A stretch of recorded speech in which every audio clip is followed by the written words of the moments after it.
When danger is imminent, having a precognitive ability like Spider-Man's Spider Sense can be life-saving. Spider Sense! Danger! However, it could also lead one to have constant paranoia as they'd be overwhelmed with fear and anxiety. I'll see you in another life, brother. In the world of the Transformers, one Autobot's use of this power can be extremely helpful, so long as his paranoia doesn't make him shake in fear. He is the Autobot Security Director, Red Alert. Decepticons, prepare for attack!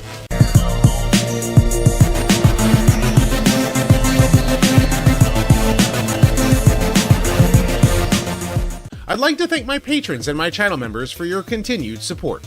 Consider becoming one, or purchase some merch. Links are in the description below.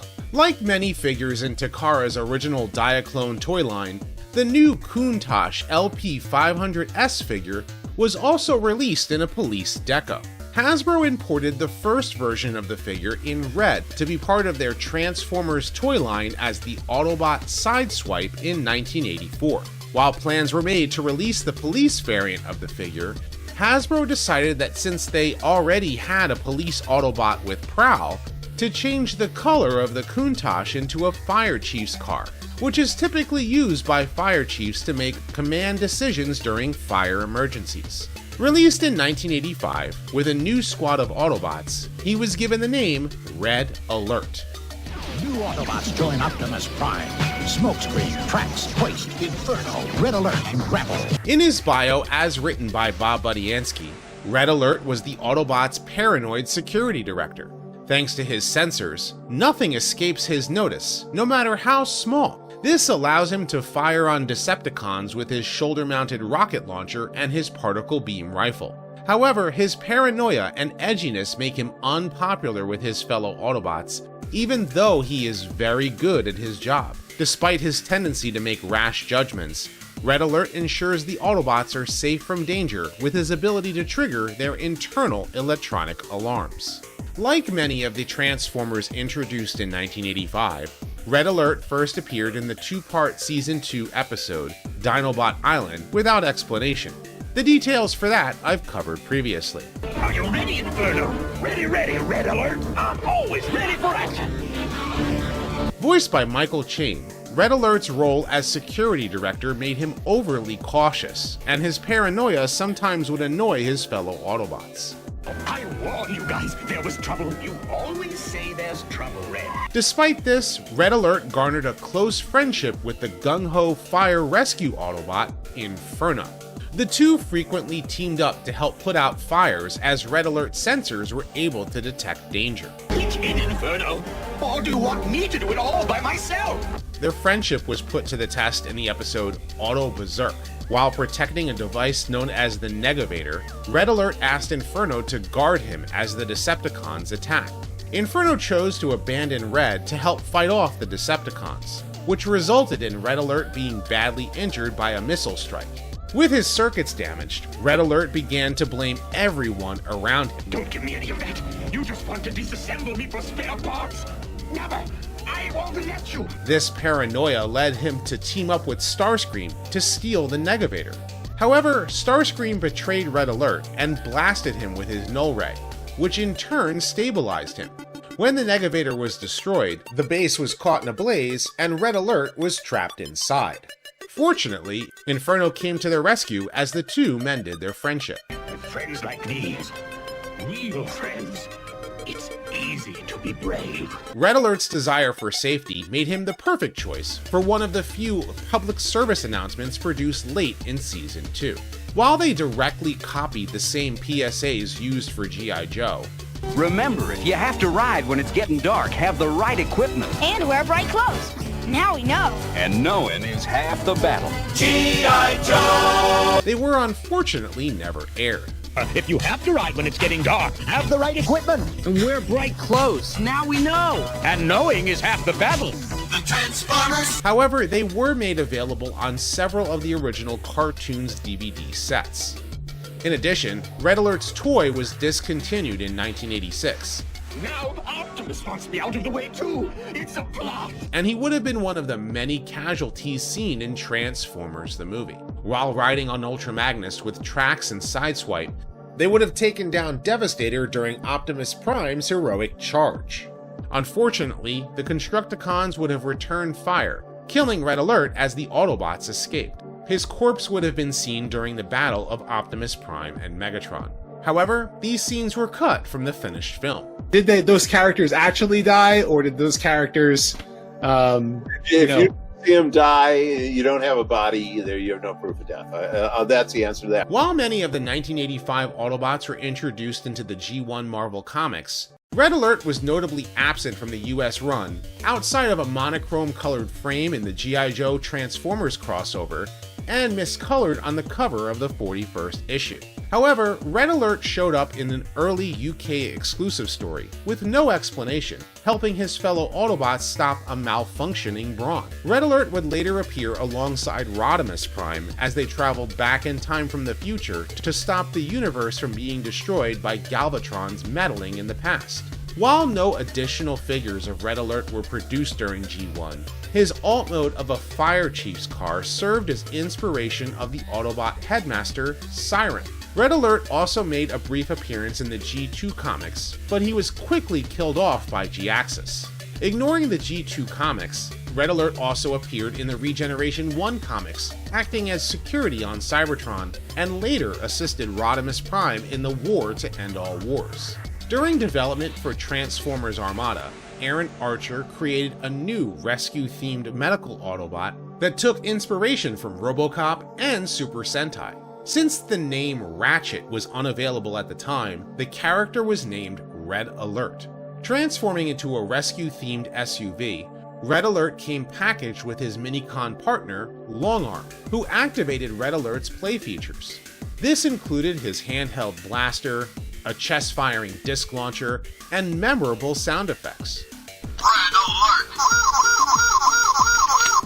Red Alert's unpackaged bio stated that he was, at one time, a fierce and heroic warrior until he was seriously wounded in battle. This event changed him to become a medic and engineer, as Red Alert was led to find new ways to save the lives of his fellow Autobots.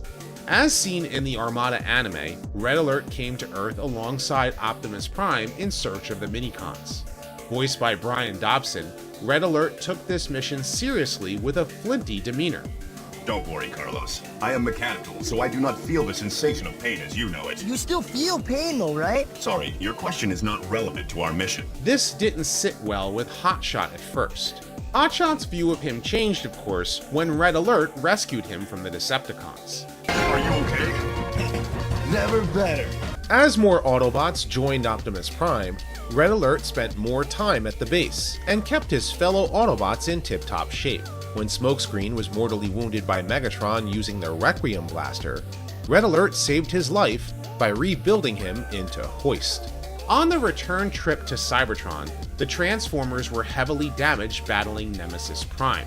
However, the Minicons restore the Autobots and Decepticons with new color schemes to go along with their Power Links toys. It looked like Thundercracker. Red Alert received the beach rescue theme.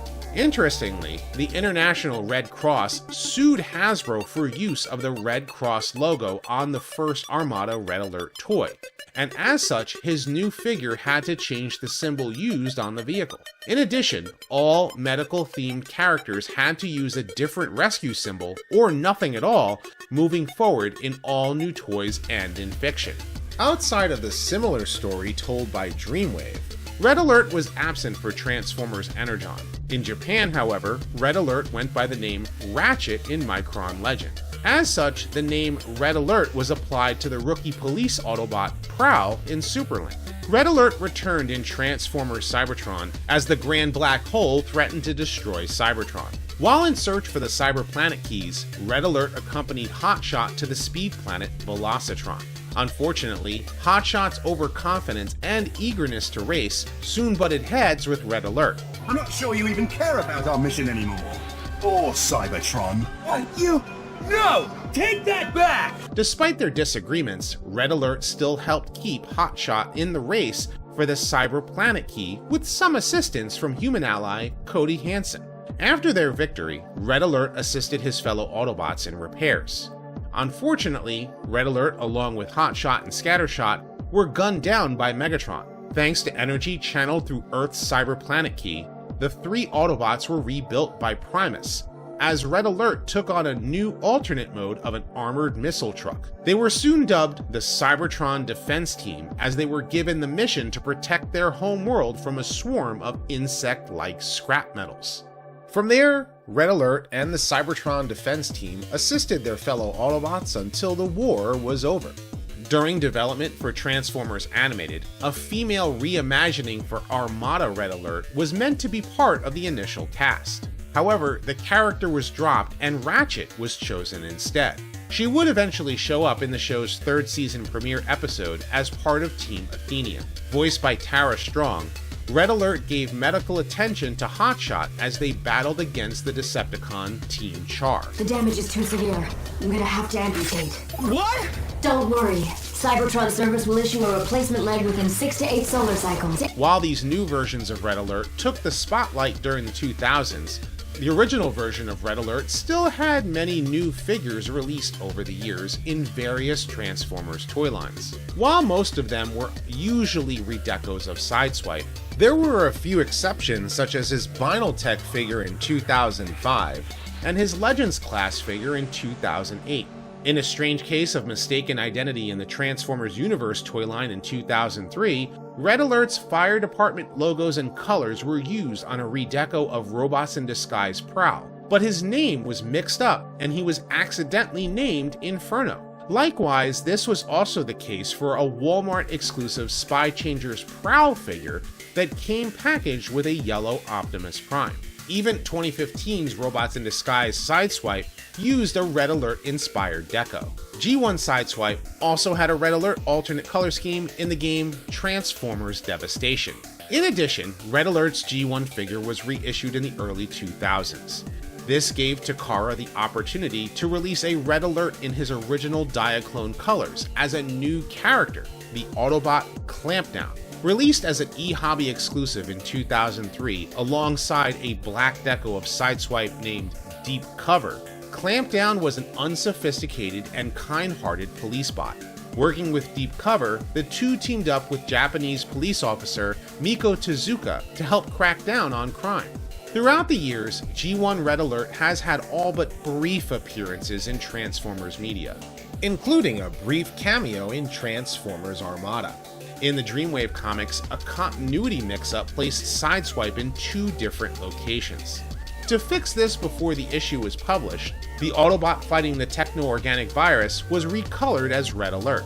This wasn't a problem at first, but his appearance on Cybertron in the second miniseries was presented as if he had never arrived on Earth. Perhaps we are to assume that that was actually Clampdown. In the IDW comics, Red Alert's cautious manner played a small role initially when it seemed that a small group of Decepticons were willing to help them leave the Earth. Of course, his suspicions were in fact correct when Swindle betrayed them. This paranoia played a larger role when he joined the Lost Light crew as the ship's security director. While some, like Swerve, played into Red's paranoia with practical jokes, it overwhelmingly consumed him after learning that some of the crew members had hidden the Decepticon Overlord in the lowest level of the ship. Feeling betrayed by his crew members, Red Alert then proceeded to try to take his own life out of crippling fear.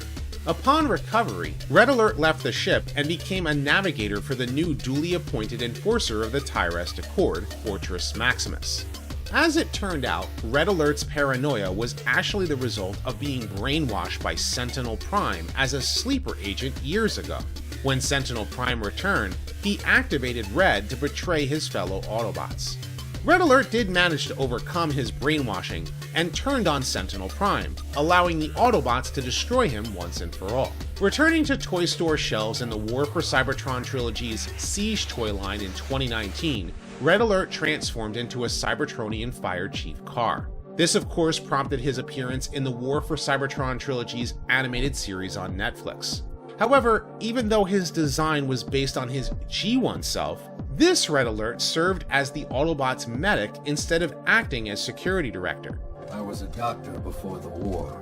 And now, lucky me, they gave me a blaster and now I'm a soldier. Voiced by Todd Haberkorn, Red Alert hated the fact that so many sparks were snuffed out during the war. So many sparks lost. Gaining reassurance from Ratchet, today we'll test your mettle, kid. Keep at it. Red Alert continued in his quest to heal the wounded. While assisting his teammates on boarding the Ark as it escaped Cybertron, Red Alert was blasted off the boarding ramp and was left behind. Joining up with the remnant Autobots led by Elita 1, Autobots, stay alert. I am always alert. Red Alert continued in resistance to Shockwave's tyranny until he was caught up in the explosion that destroyed the Decepticons' base. Despite the events of the cartoon and his brief appearance in IDW's rebooted continuity, Red Alert received an Earth Mode retool for the War for Cybertron trilogy's Kingdom toy line. Released as a Walgreens exclusive in 2021, this figure's deco was more in line with his original G1 toy. In 2022, this figure was once again redecoed as Clampdown for the Walmart exclusive Velocitron Speedia 500 collection.